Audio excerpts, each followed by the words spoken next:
এদিকে বাংলাদেশের সঙ্গে তাল মিলিয়ে ভারতে গিয়ে বিশ্বকাপ না খেলার ঘোষণা আয়ারল্যান্ড দলের অধিনায়ক পল স্টার্লিংয়ের। বিস্তারিত দেখতে থাকুন। ক্রিকবাজের প্রতিবেদন অনুযায়ী আইসিসির অনুরোধ প্রত্যাখ্যান করেছে আয়ারল্যান্ড। আইসিসির পক্ষ থেকে ম্যাচের ভেন্যু পরিবর্তনের যে অনুরোধ জানানো হয়েছিল তা সরাসরি প্রত্যাখ্যান করেছে আয়ারল্যান্ড ক্রিকেট বোর্ড। তারা স্পষ্টভাবে জানিয়ে দিয়েছে ভারতে কোনো ম্যাচ আয়োজনের ব্যাপারে সম্মতি নেই। এর ফলে মূল সূচিতে কোনো পরিবর্তন আসছে না। নির্ধারিত সূচি অনুযায়ী আয়ারল্যান্ড তাদের সব ম্যাচই শ্রীলঙ্কায় খেলবে। আয়ারল্যান্ডের এই সিদ্ধান্তের পেছনে রয়েছে পরিকল্পনার ধারাবাহিকতা ও প্রতিযোগিতার ভারসাম্য বজায় রাখার বিষয়টি।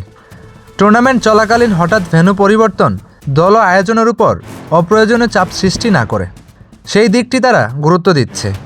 বিশ্ব ক্রিকেটের সাম্প্রতিক প্রেক্ষাপটে এই অবস্থান নতুন করে আলোচনা ও বিতর্কের জন্ম দিচ্ছে বলেই মনে করেছেন ক্রিকেট বিশ্লেষকরা।